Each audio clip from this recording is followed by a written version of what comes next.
এখন শুনবেন আজকের গুরুত্বপূর্ণ খবরের শিরোনাম। ইসরায়েলি হামলায় গাজায় প্রতি ৫০ জনে একজন নিহত। লস অ্যাঞ্জেলেসে ভয়াবহ দাবানল, ৬০ লাখের বেশি মানুষ হুমকিতে, আগুনে টর্নেডো সৃষ্টির আশঙ্কা।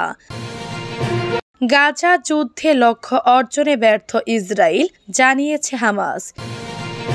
চীন, রাশিয়া, ইরান, উত্তর কোরিয়া আমাদের স্বাধীনতা হরণ করেছে, জানিয়েছেন নেটো প্রধান। দক্ষিণ আফ্রিকার পরিত্যক্ত খনি থেকে ৬০ জনের মরদেহ উদ্ধার। মাওবাদীদের পেটে রাখা বোমায় আহত ভারতীয় ২ কমান্ডো। ইসরায়েলি হামলায় গাজায় প্রতি ৫০ জন একজন নিহত।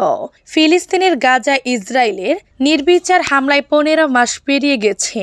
মাঝের সময়টাই প্রায় প্রতিটি দিন বোমার আঘাতে কেঁপে উঠছে এই উপত্যকার বিভিন্ন প্রান্তর।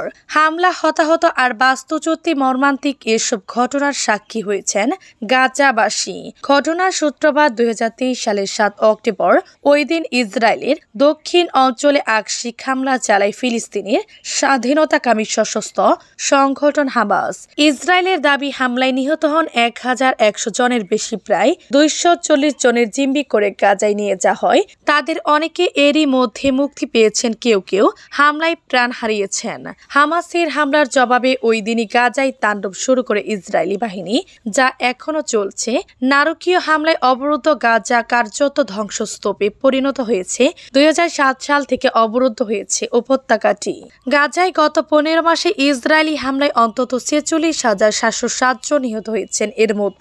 এর মধ্যে শিশু ১৮,০০০। এর অর্থ হলো যুদ্ধ চলাকালে গাজায় মোট জনসংখ্যার প্রতি ৫০ জনের একজন নিহত হয়েছেন। ৬০ লাখের বেশি মানুষ হুমকিতে, আগুনে টর্নেডো সৃষ্টির আশঙ্কা। যুক্তরাষ্ট্রের লস অ্যাঞ্জেলেসে ভয়াবহ দাবানলে ৬০ লাখের বেশি মানুষের জীবন হুমকির মধ্যে পড়েছে। অনেক চেষ্টা সত্ত্বে প্রবল বাতাসের দাবানল নিয়ন্ত্রণে হিমশিম খাচ্ছে কর্তৃপক্ষ। এই বাতাস কমার পূর্বাভাস নেই লস অ্যাঞ্জেলেসের বিধ্বংসী এই দাবানল এই পর্যন্ত অন্তত ২৫ জনের প্রাণ কেড়ে নিয়েছে।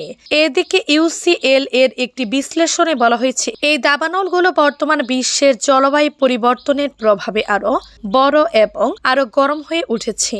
যেখানে গ্রিনহাউস গ্যাস দূষণ একটি বড় ভূমিকা রেখেছে, দাবানল প্রতিরোধ এবং নিয়ন্ত্রণে স্থানীয় এবং আন্তর্জাতিক সাহায্যের প্রয়োজন ক্রমশ বাড়ছে এবং এর সঙ্গে জড়িত প্রতিটি জীবন ও সম্পত্তি রক্ষার লড়াই এখন আরো কঠিন হয়ে উঠেছে। আবহাওয়া বিশেষজ্ঞরা বলেছেন, বর্তমান পরিস্থিতিতে দাবানল দুর্গত এলাকাগুলো টর্নেডোর ঝুঁকিতে রয়েছে। এটি বিরল হলে এমন এক বিপজ্জনক অবস্থা যেখানে দাবানল তার নিজস্ব আবহাওয়া তৈরি করে থাকে। যুক্তরাষ্ট্রের জাতীয় আবহাওয়া দপ্তর সতর্ক করে বলেছে, দাবানল ছড়িয়ে পড়া এলাকায় বাতাসের তীব্রতা বেশি রয়েছে, পাশাপাশি পরিবেশ খুবই স্বল্প। এই দুই মিলে এক বিষয় বিপজ্জনক পরিস্থিতি তৈরি হয়েছে। গাজা যুদ্ধে লক্ষ্য অর্জনে ব্যর্থ ইসরায়েল, জানিয়েছেন হামাস। গাজা যুদ্ধে সামরিক লক্ষ্য অর্জনে ইসরায়েল ব্যর্থ হয়েছে বলে মন্তব্য করেছেন হামাসের সিনিয়র নেতা খলিল আল হাইয়া। বুধবার ইসরায়েলের সঙ্গে যুদ্ধবিরতি চুক্তি সম্পর্কে দেয়া এক বিবৃতিতে এই মন্তব্য করেন যুদ্ধবিরতি নিয়ে হামাস প্রতিনিধি দলে নেতৃত্ব দেয়া খলিল। খবর বিবিসির। খলিল আল হাইয়া বলেন, যুদ্ধে গাজাবাসীর দুর্যোগের জন্য ইসরায়েলকে ক্ষমা করবে না হামাস। তিনি বলেন, গাজার ভুক্তভোগীদের পক্ষ থেকে প্রতিটি রক্তের ফোঁটা এবং প্রতিটি অস্ত্র, বেদনা ও নিপীড়নের জন্য বলেছি, আমরা ভুলব না এবং ক্ষমা করব না। ইসরায়েলি বাহিনী গাজা ভূখণ্ডে তাদের সামরিক লক্ষ্য অর্জনে ব্যর্থ হয়েছে বলে মনে করেন হামাসের এই সিনিয়র নেতা। এদিকে যুদ্ধবিরতি হামাসের সব শর্ত পূরণ হয়েছে বলে দাবি করেন হামাসের রাজনৈতিক ব্যুরোর সদস্য ইজ্জত আল শেরিক। বিবৃতিতে তিনি বলেন, যুদ্ধের শুরুতে হামাস যে সমস্ত শর্ত নির্ধারণ করেছিল তা পূরণ করে চুক্তি হয়েছে। শর্তগুলো ছিল ইসরায়েলি বাহিনীর সম্পূর্ণ প্রত্যাহার, বাস্তুচ্যুতদের বাড়িতে ফিরিয়ে নেওয়া এবং গাজায় যুদ্ধের স্থায়ী অবস্থান। চীন, রাশিয়া, ইরান, উত্তর কোরিয়া আমাদের স্বাধীনতা হরণ করেছে, জানিয়েছে নেটো প্রধান। চীন, রাশিয়া, ইরান ও উত্তর কোরিয়া নেটোকে দুর্বল করার চেষ্টা করেছে এবং পশ্চিমাদের স্বাধীনতা হরণ করেছে বলে অভিযোগ তুলেছেন নেটো মহাসচিব মার্ক রুট। বুধবার 15 জানুয়ারি ব্রাসেলসে নেটোর সামরিক বাহিনী চিফস অফ ডিফেন্সের এক বৈঠকে রুট দাবি করেন, নেটোর ভবিষ্যৎ নিরাপত্তা ঝুঁকির মুখে রাশিয়া, চীন, উত্তর কোরিয়া ও ইরান আমাদের গণতন্ত্রকে দুর্বল করার চেষ্টা করেছে এবং আমাদের স্বাধীনতা হরণ করেছে। নেটো মহাসচিব মার্কিন নেতৃত্বাধীন সামরিক জোটের সদস্যদের যুদ্ধকালীন মানসিকতা গ্রহণের এবং প্রতিরক্ষা ব্যয় উল্লেখযোগ্যভাবে বাড়ানোর আহ্বান জানান। বলেন, যুদ্ধ ঠেকাতে হলে আমাদের প্রস্তুতি নিতে হবে। এখন যুদ্ধকালীন মানসিকতায় পরিবর্তন করার সময়। নেটো রাষ্ট্রগুলোকে আরও বেশি এবং আরও ভালো প্রতিরক্ষা ক্ষমতা তহবিল করতে হবে। রুট বলেন, নেটো সদস্যরা প্রতিরক্ষা বিনিয়োগ বৃদ্ধি ও সামরিক মহড়া জোরদার করলে আগামী 4 থেকে 5 বছরের মধ্যে যে বিপদ আসছে তা মোকাবেলায় এসব যথেষ্ট নয়। গত মাসে রাশিয়ার প্রেসিডেন্ট ভ্লাদিমির পুতিন বলেছিলেন, নেটোর প্রায় সব দেশই বর্তমানে রাশিয়ার সঙ্গে যুদ্ধে লিপ্ত। দক্ষিণ আফ্রিকার একটি পরিত্যক্ত সোনার খনি থেকে 60 জন শ্রমিকের মরদেহ উদ্ধার করা হয়েছে। স্থানীয় পুলিশ বুধবার 15 জানুয়ারি এ তথ্য জানিয়েছে। জানা গেছে, জোহানেসবার্গ থেকে প্রায় 140 কিলোমিটার দক্ষিণ পশ্চিমে অবস্থিত স্টেইল ফন্টেনের এই খনিতে 100 জনের বেশি লোক মারা যেতে পারে বলে আশঙ্কা করা হচ্ছে।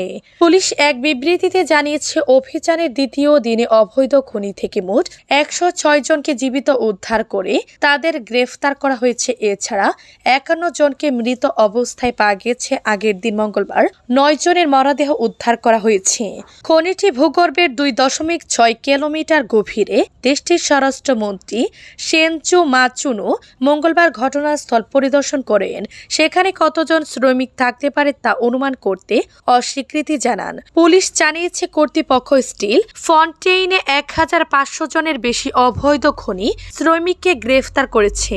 মাঝে কর্তৃপক্ষ খনিতে খাদ্য ও পানি সরবরাহ বন্ধ করে দেওয়ার চেষ্টা করেছিল যাতে শ্রমিকদের জোর করে তাড়িয়ে দেয়া যায়, কিন্তু নভেম্বরে একটি আদালত আদেশ দেয় পুলিশকে খনিতে সমস্ত বিধি নিষেধ তুলে নিতে হবে, যাতে মাটির উপরে থাকা লোকেরা নিচের লোকদের জন্য খাবার এবং পানি সরবরাহ করতে পারে। মাওবাদীদের পেতে রাখা বোমায় আহত ভারতীয় 2 কমান্ডো। ভারতের কেন্দ্রীয় আধার সেনা এবং ছত্তিশগড় পুলিশের যৌথ ধারাবাহিক অভিযানের মধ্যে আবার অভুসমারের অরণ্যে আইডি বিস্ফোরণ। বস্তার ডিভিশনের সে বিজাপুর জেলায় এই ঘটনার সিআরপিএফ এর কোবরা বাহিনীর 2 কমান্ডো গুরুতর জখম হয়েছেন। সিপিআই মাওবাদীর সশস্ত্র শাখা পিএলজি পিপলস লিবারেশন গেরিলা আর্মির পাতা আইইডি বিস্ফোরণে এ ঘটনা ঘটেছে বলে পুলিশের দাবি। ভারতীয় সংবাদ সংস্থা পিটিআইকে পুলিশ জানিয়েছে, বুধবার গভীর রাতে কোরার 206 ব্যাটালিয়নের কমান্ডাররা রাজ্য সশস্ত্র পুলিশ বাহিনীর সঙ্গে বাসাগুড়া থানার গভীর